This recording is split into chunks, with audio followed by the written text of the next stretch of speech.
Now, Washington mornings on the Mall. 105.9 FM. And AM 630.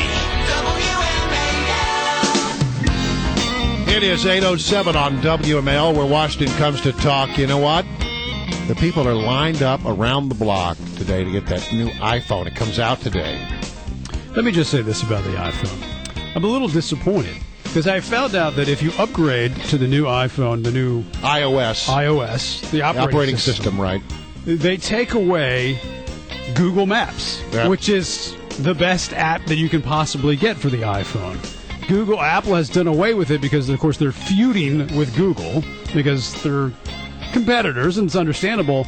But Google hasn't told them, hey, get rid of the app. Google has just said, hey, if you want to use that app, that's fine. But Apple has determined on its own that it's going to make more sense if they created their own app. Right. But here's the deal.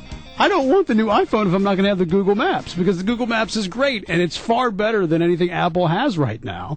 So Apple is telling its customers to go, pound sand. We're going to do this, and we're going to force it upon you. And I don't like that. I think it's a bad move on Apple's part. I read everything there is about the Apple stuff. I'm a big Mac guy, and a lot of people have looked at this Apple Maps and say, yeah, it looks pretty good, but then there are other people who have reported that there are some sort of glitches in it. And so what I'm guessing is that, a lot of people will not like the change because people are comfortable with what they know and they won't like the change.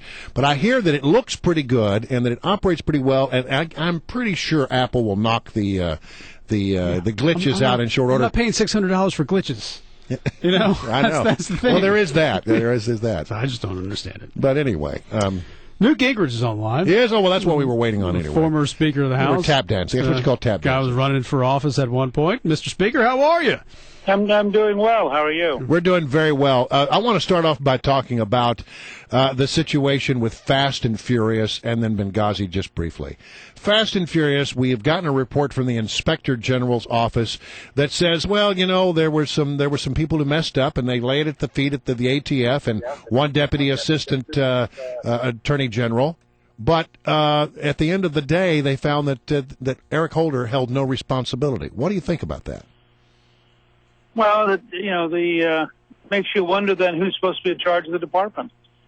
I mean, why is the ATF in the Justice Department if the Attorney General is not responsible? So it might as well be a freestanding agency. So you don't buy that? Well, the question is, if you have a scandal this big, if you have an American official killed, if you have a number of Mexicans killed, if you have what was clearly a disastrously botched effort, and then you have a failure internally to go back and find out what was happening. Remember, everything we're learning by pulling teeth, because there has been no effective effort inside the Justice Department to police themselves and understand what went wrong and understand who was responsible. This has all been imposed on them by outside sources. So you can have a system of total irresponsibility. That's one of the hallmarks of the Obama administration is, since they weren't in charge, how could they have been responsible? And it'll be amazing if Obama's reelected, the mess he's going to inherit from his predecessor over the last 4 years, because he certainly wasn't aware that he was president. All right, so now, the other thing that's going on is the Benghazi thing, where there seems to be an unwillingness on the part of the administration, even though there's beginning to be an overwhelming body of evidence, that this was a coordinated terrorist attack, maybe even pre-planned, maybe, according to some reporting, involving a former Al-Qaeda or an Al-Qaeda guy who was formerly at Gitmo. And yet the administration seems to be unwilling to admit that. Why? Well, it's very parallel to Fast and Furious. Why would this administration want to honestly and openly look at something which went wrong on its watch? That would be implying that it took responsibility. In the case of the terrorist attack, you have a problem because the president has a passionate belief that Islam is always good. And that it's very hard for the president to read his Cairo speech. You watch everything they've said since then. If you look at the meetings the Secretary of State has had with the Organization of Islamic Countries, there's this continuous effort to avoid being honest about Islamic supremacy and radical Islamists and what their goals are.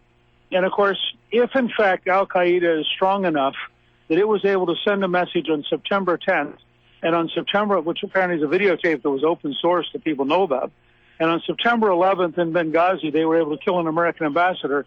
It undermines the entire administration theme about how effective they've been in defeating al-Qaeda, because it turns out al-Qaeda is still a worldwide movement, still a very dangerous movement, and they had an effective operation killing an American ambassador, which I wrote at the time was an act of war. It's not a senseless act, as the president said. It is a deliberate, methodical act of war by enemies of the United States. Well, what should the reaction have been, or what should it be? Well, first of all, there ought to be a thorough investigation of how does an American ambassador end up in one of the most dangerous cities in the Middle East with no security? I mean, who's responsible for that? What kind of a breakdown is that? Second, I think we have to look at why did we pick up an intercept on the 10th?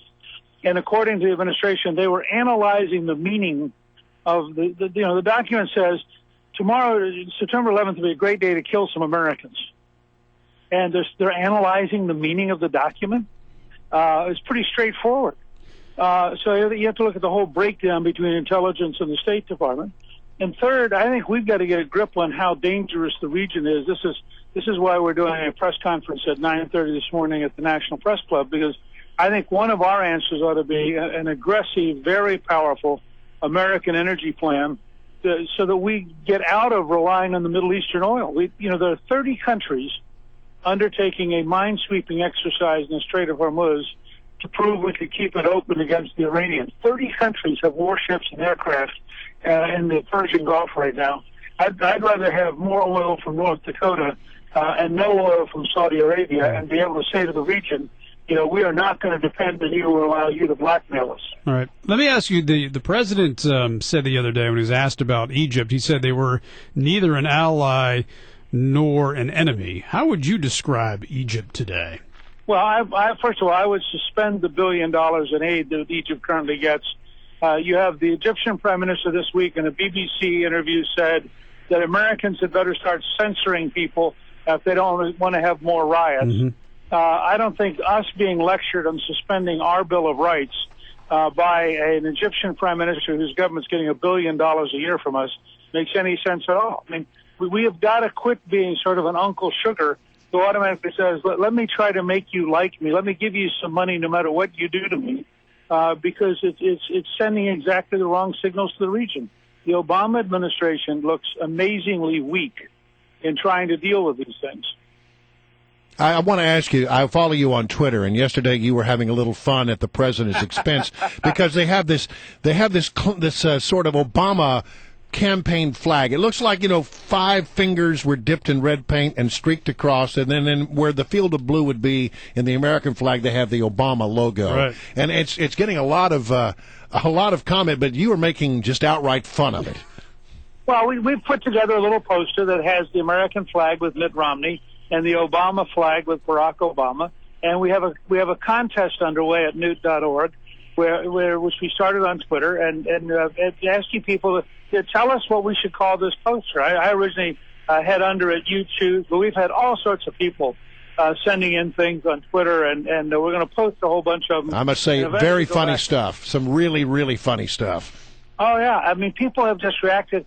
Now, it's something about Obama that is just kind of strange. I mean, why would you if you're running for re-election in a period of this kind of intense conflict in the Middle East, with people worried about all sorts of economic issues, why would you suggest a new flag, even though it's a campaign flag, and we all understand that it's an artist and all that stuff?